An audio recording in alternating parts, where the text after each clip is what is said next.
Salut tout le monde, c'est moi Arnaud, professeur de chant et de technique vocale, spécialisé dans les techniques avancées du rock et du métal. Je vous remercie de visionner cette troisième vidéo qui a mis un petit peu de temps à être mise en ligne. Donc troisième vidéo et second épisode de mes vidéos explicatives consacrées à la voix, et en particulier au thème qui nous occupe depuis un certain temps, à savoir les saturations vocales. Les épisodes sont disponibles sur ma chaîne, je parle des épisodes précédents bien entendu, à laquelle je vous encourage à vous abonner. Aujourd'hui, j'ai décidé de traiter un thème extrêmement peu exploré par les coachs vocaux de YouTube. J'ai un petit peu regardé et j'ai pas vu énormément de vidéos qui traitent de ces questions, y compris en langue anglaise d'ailleurs. La façon dont nous assignons une hauteur à un son perçu comme atonal. Parler de hauteur d'un son revient à déterminer quelle est la fréquence de sa fondamentale. Dans le cas d'un son pur, la fondamentale est l'unique harmonique que contient le son. Je vous renvoie à ma première vidéo pour comprendre un peu cette notion. Mais dans le cas d'une voix qui est un son complexe, la hauteur de la note chantée ou parlée, c'est la fréquence donc du premier harmonique, appelée fondamentale.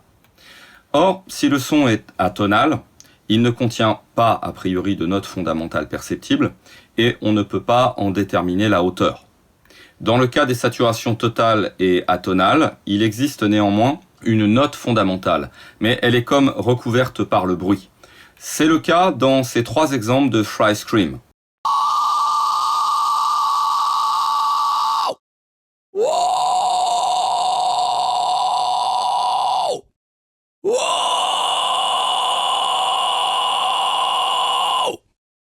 On entend bien une différence entre ces trois cris, et cette différence peut être définie soit comme une différence de clarté, donc plutôt en termes de couleur, soit une différence de hauteur.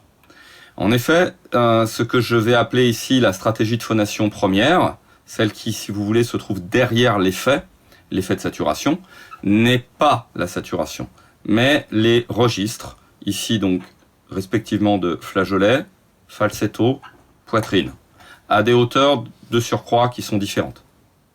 Pourtant, à stratégie de phonation première égale, on va bien entendre une différence entre ça et ça. Alors pourquoi ? Pour résoudre cette question, nous devons nous intéresser à l'acoustique et comprendre comment fonctionne la résonance. Les saturations extrêmes atonales sont d'ailleurs une porte d'entrée assez fabuleuse pour découvrir quelque chose d'indispensable à la compréhension du fonctionnement de la voix. Très souvent, on comprend assez mal le concept de résonance.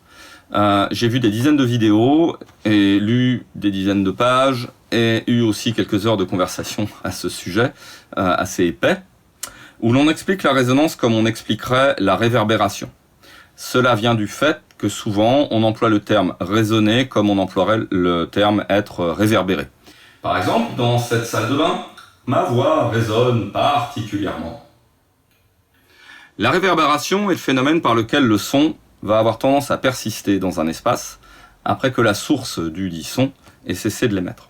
La réverbération, elle est fonction de la nature du son source, de l'espace dans lequel il se diffuse, des matériaux également qui constituent les limites de cet espace. Il y a un rapport avec la résonance. Évidemment, ce serait sot de le nier. La question de savoir si le conduit vocal, qui pour rappel commence avec le larynx, donc la paume d'Adam ici, et se termine avec l'extrémité des lèvres, produit ou non de la réverbération, est une question un petit peu difficile. On peut être tenté de répondre oui, puisque la résonance comme la réverbération sont créées par ce qu'on appelle des réflexions, c'est-à-dire le retour du son vers la source. Une réflexion consiste en un renvoi d'une information acoustique vers sa source. Toutefois, on parle et on ne parle de réverbération que lorsque les réflexions provoquent une persistance du son dans le temps. Or, le conduit vocal est trop petit pour que on ait une persistance du son, une persistance perceptible. Ça commence à être un petit peu de la gymnastique là. Donc une persistance perceptible du son dans le conduit vocal. L'autre question importante consiste à savoir ce qui renvoie les informations acoustiques. Sur le sujet, on entend de tout. Les tissus, les os, les cavités du crâne, la cage thoracique, que sais-je. Toutes ces choses ont été mesurées. Et on s'est aperçu que la réflexion des tissus était négligeable et perceptible pour des fréquences inférieures à 200 Hz. Par ailleurs, les tissus concernés par le phénomène sont ceux qui tapissent le conduit vocal, et l'influence qu'ils possèdent sur les réflexions sont fonction de leur rigidité. Au contraire, et très curieusement, c'est la différence de pression entre l'intérieur du conduit vocal, la différence de pression de l'air qui circule à l'intérieur de votre conduit vocal, et l'air ambiant, c'est-à-dire le moment où l'air arrive à l'extérieur, qui introduit les réflexions les plus importantes. Un petit peu comme si l'air extérieur fonctionnait comme un mur qui renvoyait des informations. Dans la description de cette vidéo-là, j'ajouterai un lien vers une conférence très intéressante en anglais qui explique mieux que je ne le ferai le phénomène. Donc si on fait une petite conclusion, on peut voir les liens qu'il peut y avoir entre réverbération et résonance. Pour autant, on ne peut pas dire qu'il existe de la réverbération dans le conduit vocal. Il n'y a pas non plus de réverbération dans le corps. Et les tissus, la surface des tissus, certes renvoie des informations, mais ce renvoi des informations n'a pas une importance cruciale pour le timbre de la voix.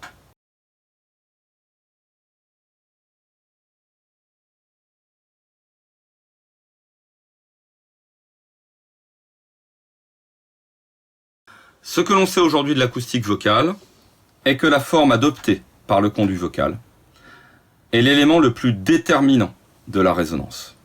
Le conduit vocal peut être rallongé, raccourci, élargi à certains endroits, rendu plus étroit à d'autres. Ces modifications vont créer des altérations dans le déplacement des ondes, et c'est ce qui va affecter le timbre. À ce stade, on peut proposer une petite définition. La résonance serait l'ensemble des phénomènes acoustiques affectant le timbre vocal, et cette résonance, elle serait elle-même affectée par la forme du conduit vocal. La résonance est la conséquence de l'influence du milieu sur la propagation des ondes acoustiques. Chaque espace, ainsi, possède sa propre fréquence de résonance, c'est-à-dire qu'il va avoir tendance à souligner une ou des fréquences au détriment d'autres fréquences. Par exemple, si un espace a une fréquence de résonance de résonance propre de 400 Hz, tout ce qui oscillera à 400 Hz aura tendance à être davantage perçu que le reste. Si je diffuse donc un bruit blanc, donc le bruit blanc, si je le définis, c'est un bruit où toutes les fréquences sont représentées de façon égale. Si je diffuse donc un bruit blanc dans cet espace, on aura un pic d'énergie acoustique à 400 Hz. On va vérifier maintenant si vous suivez. Les fréquences de résonance d'un espace est en fonction des réflexions dans cet espace, lesquelles sont fonction de sa forme. Il s'ensuit que la forme d'un espace conditionne la résonance du dit espace. La suite est logique. Ce qui est valable pour un espace donné l'est tout autant pour le conduit vocal, puisque le conduit vocal est un espace. Cet espace, comme tous les espaces, a une forme. Les fréquences de résonance associées à l'espace appelé conduit vocal sont appelées formants. C'est facile, c'est assez mnémotechnique. Forme, formant. Si l'on change la forme de notre conduit vocal, on change ses formants. Donc, ses fréquences de résonance. Donc, les fréquences qui seraient amplifiées si l'on diffusait en son sein un bruit large bande.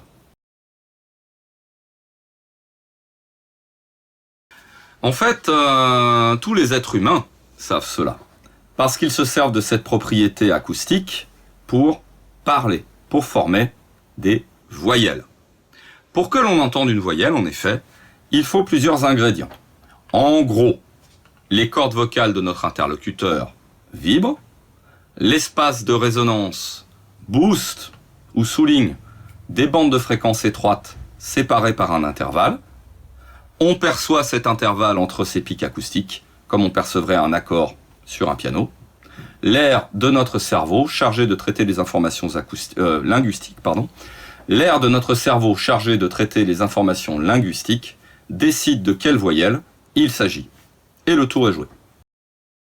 Lorsque nous parlons, la majorité d'entre nous ne remarque pas que nous émettons et recevons des informations acoustiques séparées par des intervalles de hauteur, en plus de la hauteur de la note fondamentale que nous produisons. Or, c'est ce qui se passe et c'est même assez magique puisque cela signifie que non seulement nous entendons des notes fondamentales, mais aussi ce que l'on appelle des timbres, c'est-à-dire des informations spectrales. Et c'est d'ailleurs très exactement de la même manière que nous allons former nos voyelles, c'est-à-dire que la boucle audiophonatoire nous permet d'entendre les sons qui sortent de notre conduit vocal, et ces sons qui sortent de notre conduit vocal sont modulés par ce qu'on appelle les articulateurs. Et ces articulateurs, si l'on y réfléchit bien, la seule chose qu'ils font, et ce n'est pas rien, c'est de modifier l'espace de notre conduit vocal. Nous allons faire une petite démonstration. Dans cette expérience, je vais produire un bruit blanc, large bande, comme je l'ai déjà fait. Je vais appliquer ensuite ce qu'on appelle un filtre à formant, qui va modéliser une forme du conduit vocal. Allons-y.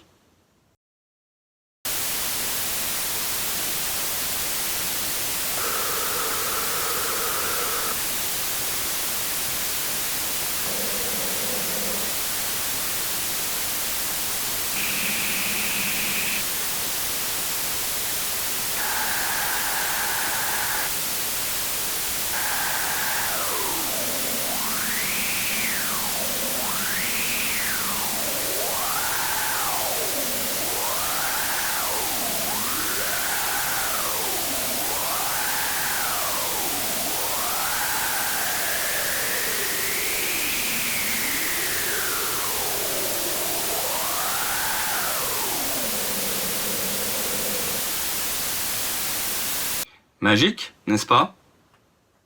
Mais que fait donc ce filtre? Analysons donc.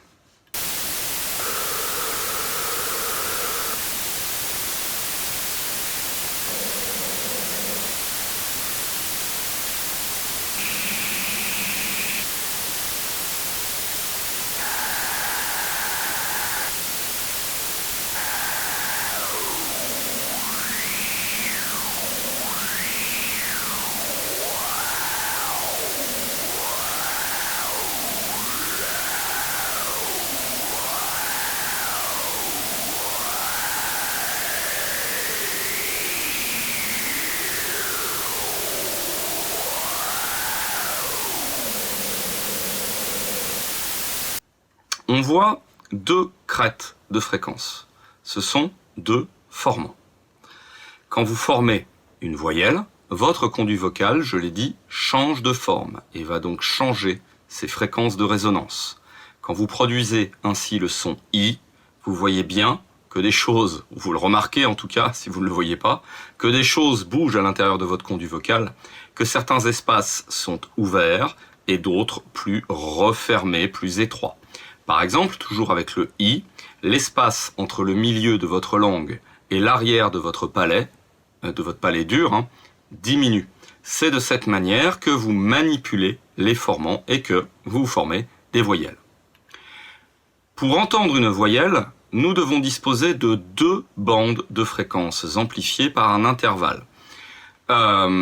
Techniquement, on a tendance à repérer trois bandes de fréquences, mais il se trouve qu'avec deux bandes de fréquences, votre cerveau est déjà capable d'identifier ou du moins de négocier une voyelle. Nous allons essayer d'utiliser les données suivantes pour créer artificiellement des voyelles. Nous avon ici trois voyelles, A ou I. Donc le A, j'ai donné comme exemple le mot sac, pour le OU le mot poule, pour le I le mot lit. Et on remarque trois colonnes ensuite qui établissent la fréquence des trois principaux formants. Donc pour le A, le premier formant est à 750 Hz, le second formant est à 1450 Hz, le troisième formant est à 2600 Hz. On l'a dit, je vais le répéter, mais pour que l'oreille négocie une voyelle, pour que le cerveau plutôt négocie une voyelle, il n'a besoin que de deux formants, les deux premiers. Le troisième, c'est un petit peu la cerise sur le gâteau. L'expérience consiste ici à utiliser le même bruit blanc ainsi qu'un égaliseur paramétrique, à vérifier si en amplifiant les fréquences indiquées par l'emplacement des formants, nous parvenons à suggérer des voyelles. Allons-y.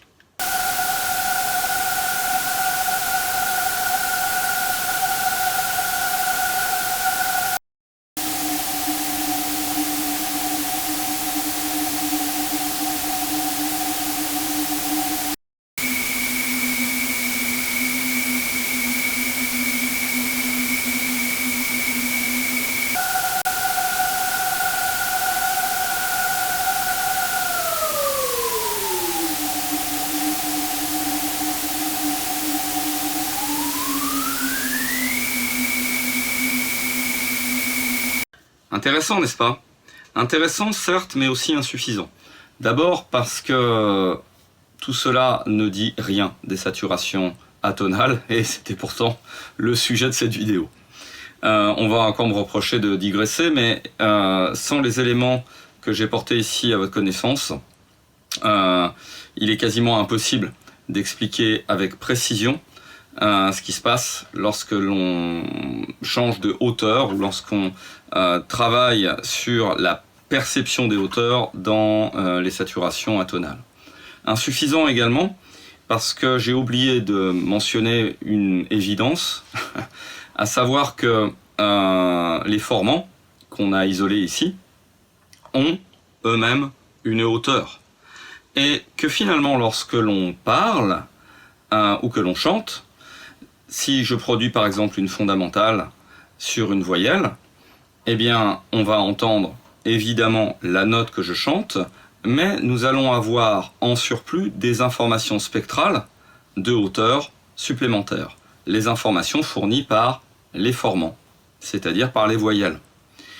Et c'est cela qui est très intéressant lorsque l'on parle de saturation atonale, puisque les saturations atonales se comportent en quelque sorte comme du bruit blanc. C'est-à-dire que ce que nous avons fait ici avec le bruit blanc, nous pouvons le faire avec des sons saturés. En principe donc, la hauteur perçue d'un son atonal est la hauteur de ses formants, en particulier le premier et le second formant. Ce qui signifie que pour donner une hauteur à une saturation atonale, il est évidemment utile de jouer sur la stratégie de phonation première, mais également sur la forme du conduit vocal. J'ai enregistré ici un certain nombre d'exemples donc de sons atonaux, de saturation atonale, principalement Fry Scream et False Chord Scream. Et en les passant dans un spectrogramme, on va essayer de voir exactement comment la hauteur perçue est affectée.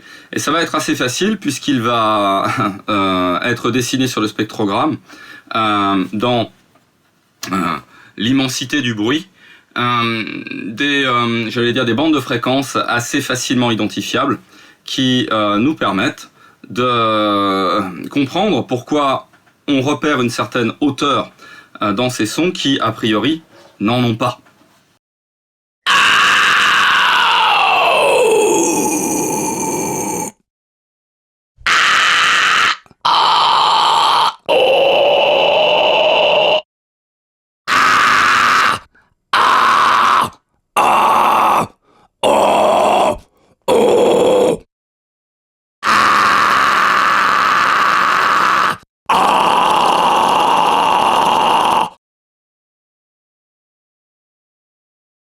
La question à laquelle je n'ai pas répondu ici et à laquelle cet anti-tutoriel ne répondra pas de manière extensive est comment agir sur les formants afin d'altérer la hauteur perçue d'un son atonal. Bon, pour une raison simple, hein, on sait déjà le faire. Si vous observez par exemple ce que j'ai enregistré ici, sur la voyelle A, si je souhaite assombrir la voyelle A, ma voyelle A va avoir tendance à ressembler de plus en plus à un O, voire un OU. Alors, c'est pas très grave, puisque, au fond, comme je le disais précédemment, les voyelles ne sont pas des objets absolus, ce sont des objets négociés. Je vous donne un exemple très simple. Si vous écoutez un morceau, par exemple, de death metal brutal, où vous avez un chanteur qui utilise un false chord, très profond, toutes les voyelles vont avoir tendance à ressembler à des « ou ». Pour autant, dès lors que vous lisez les paroles, ou que vous tendez un petit peu l'oreille, des voyelles se détachent, puisque les voyelles ne sont pas des objets acoustiques, ce sont des objets linguistiques. C'est-à-dire qu'ils sont déduits par votre cerveau après un traitement, et un traitement qui est sans doute extrêmement complexe. Donc, si vous voulez, entre l'intelligibilité de la voyelle et la sonorité, il y a quelquefois des arbitrages, et ça c'est des arbitrages esthétiques.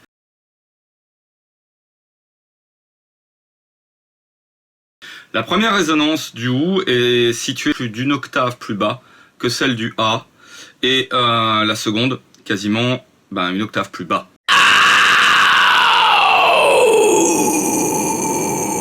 On peut dégager donc quelques principes directeurs qui permettent d'agir plus consciemment sur ces résonances.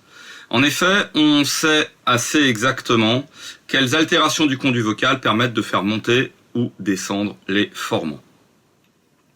Tous les formants montent leur fréquence, par exemple, si le conduit vocal est raccourci, larynx plus haut, bouche étirée horizontalement.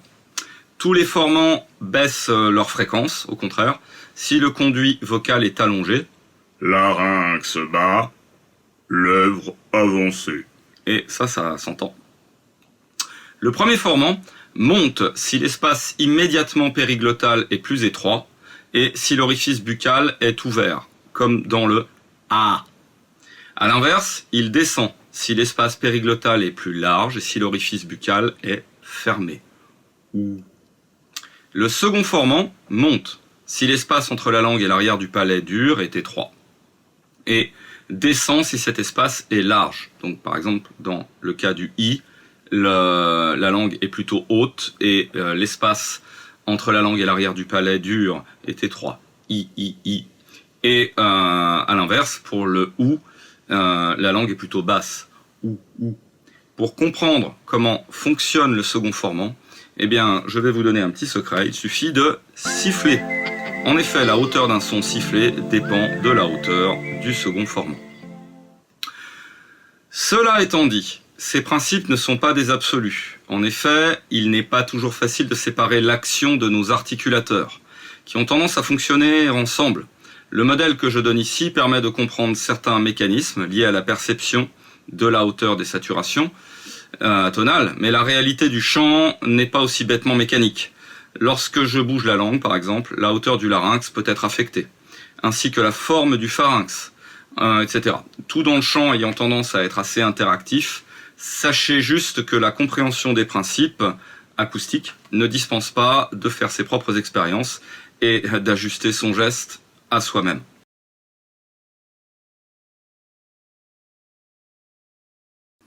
J'espère que cette vidéo vous a plu.